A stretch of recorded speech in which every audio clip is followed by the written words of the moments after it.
नमस्कार, मेरा नाम है मोहित राज दुबे। न्यूज़ नेशन के इस डिजिटल प्लेटफॉर्म पे आपका स्वागत है। आज हम बात करेंगे कांग्रेस के भीतर मचे घमासान को लेकर, और घमासान अध्यक्ष पद के चुनाव को लेकर लगातार बढ़ता जा रहा है। पहले ये तय माना जा रहा था कि अशोक गहलोत जो कभी कांग्रेस के चाणक्य हुआ करते थे, या हम ये कह सकते हैं कि अभी भी वो कांग्रेस के चाणक्य ही हैं।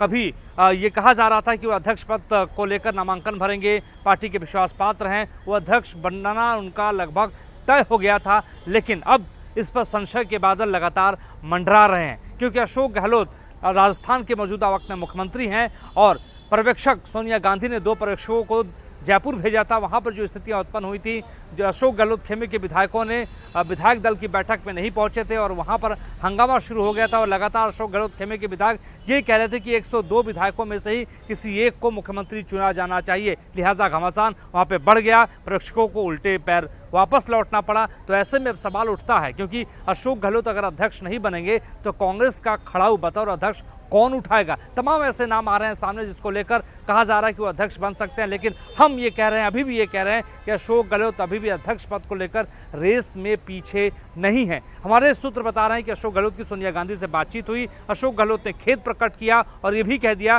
कि मैडम, ये तो हमें मालूम ही नहीं था कि राजस्थान के भीतर जयपुर में आखिर ऐसा क्या हो गया। हम तो चाहते हैं कि जो आप फैसला करें हम उसका सम्मान करें। लेकिन हमारे जो सूत्र बता रहे हैं कि अशोक गहलोत के खेमे के 92 विधायकों ने इस्तीफा स्पीकर को भेज दिया, विधानसभा स्पीकर को भेज दिया, ये कहते हुए कि अगर सचिन पायलट मुख्यमंत्री के तौर पे राजस्थान के भीतर आते हैं तो ये हमें स्वीकार नहीं होगा। और स्वीकार इसलिए नहीं होगा क्योंकि 2020 की उस कड़ी को याद करना होगा जब अशोक गहलोत खेमे के 18 से ज़्यादा विधायक मानेसर के एक होटल, यानी हरियाणा के मानेसर के एक होटल में आ गए थे और उन्होंने पार्टी से बगावत कर दी थी। और उस बगावत को लेकर लगातार हम धारीवाल की बात कर ले, जो शांति धारीवाल हैं, बड़े नेता हैं कांग्रेस के राजस्थान के भीतर, उन्होंने डायरेक्ट तौर पर, प्रत्यक्ष तौर पर निशाना साधते हुए कहा कि हम किसी गद्दार को क्यों इनाम दे दें मुख्यमंत्री पद को के मद्देनज़र। तो कहीं ना कहीं लगातार जो सियासी घटनाक्रम है वो गहराता जा रहा है, राजस्थान के भीतर भी और दिल्ली में भी। अब पार्टी आलाकमान यानी सोनिया गांधी के सामने सबसे बड़ी चुनौती ये है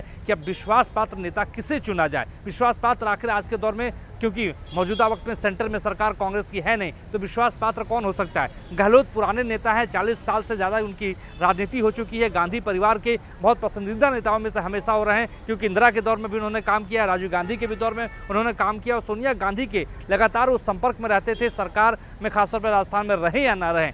सोनिया गांधी यही चाहती थी कि किसी विश्वास पात्र नेता को जो है दिल्ली बुला लिया जाए। लेकिन जो गलती वहाँ पर हुई है, उस गलती के बाद से ये गांधी परिवार को लगने लगा है कि अगर बतौर मुख्यमंत्री अगर ऐसी गलती अशोक गहलोत कर सकते हैं तो अध्यक्ष बनने के बाद वो क्या करेंगे। लेकिन लग रहा है कि कहीं ना कहीं जो घमासान मचा हुआ उसका समाधान निकालने की कोशिश पार्टी आलाकमान कर रही है, क्योंकि कमलनाथ जो क्राइसिस मैनेजर कांग्रेस पार्टी के कहे जाते हैं, राजस्थान के पूर्व मुख्यमंत्री हैं, उनसे बातचीत सोनिया गांधी की हुई। 10 जनपद वो पहुंचे थे, करीब 45 मिनट की बातचीत हुई और उस बातचीत में उनसे कहा गया कि आपके अच्छे दोस्त अशोक गहलोत हैं, जाइए उनसे बातचीत करिए और कोई बीच का रास्ता निकालिए। लेकिन बीच का रास्ता अभी भी कोई निकलता हुआ नजर नहीं आ रहा है। सचिन पायलट जो वहाँ के विधायक हैं, नेता हैं कांग्रेस के, वो दिल्ली पहुंच चुके हैं। कहा जा रहा है कि सोनिया गांधी से उनकी मुलाकात हो सकती है, लेकिन अब तक उनकी मुलाकात नहीं हो पाई है। खबर ये भी आ रही है कि अशोक गहलोत भी सोनिया गांधी से मुलाकात कर सकते हैं, टेलीफोन पे तो उनकी बातचीत हो ही गई है। लेकिन अब सवाल ये उठता है कि अब इस दौर में पार्टी का नया अध्यक्ष कौन होगा, क्योंकि 24 सालों के बाद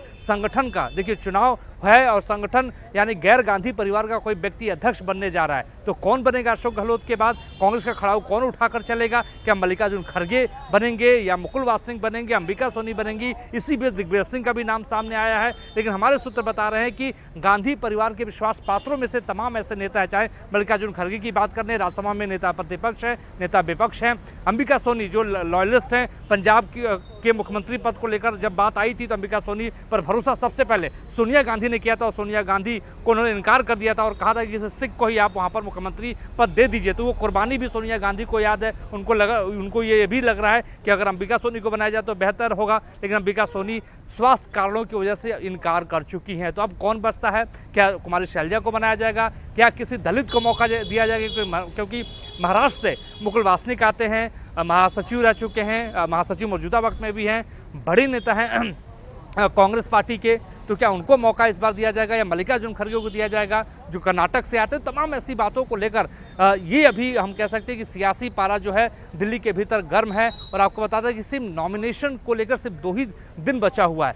30 सितंबर को नॉमिनेशन का आखिरी तारीख है और उससे पहले कांग्रेस को अपना अध्यक्ष खासतौर पे चुन लेना होगा, नॉमिनेशन उसका भरवा लेना होगा। चुनौती इस रूप में पड़ी है क्योंकि लोकसभा चुनाव 2024 में है, उससे पहले कई राज्यों में विधानसभा चुनाव है और मुकाबला भारतीय जनता पार्टी से है, जिसके पास साधन है, संसाधन है, प्रधानमंत्री नरेंद्र मोदी से है, जो उनकी एक बड़ी छवि है। तो ऐसे में पार्टी आलाकमान यानी सोनिया गांधी के पास ये चुनौतियां हैं। इन चुनौतियों का सामना करते हुए कोई बीच का रास्ता निकालना पड़ेगा और देखने वाली बात यही होगी कि रास्ता आखिर क्या निकलता है। आज के लिए बस इतना ही। हमारे सहयोगी जनन के साथ मोहित राज दुबे, न्यूज़ 18 दिल्ली।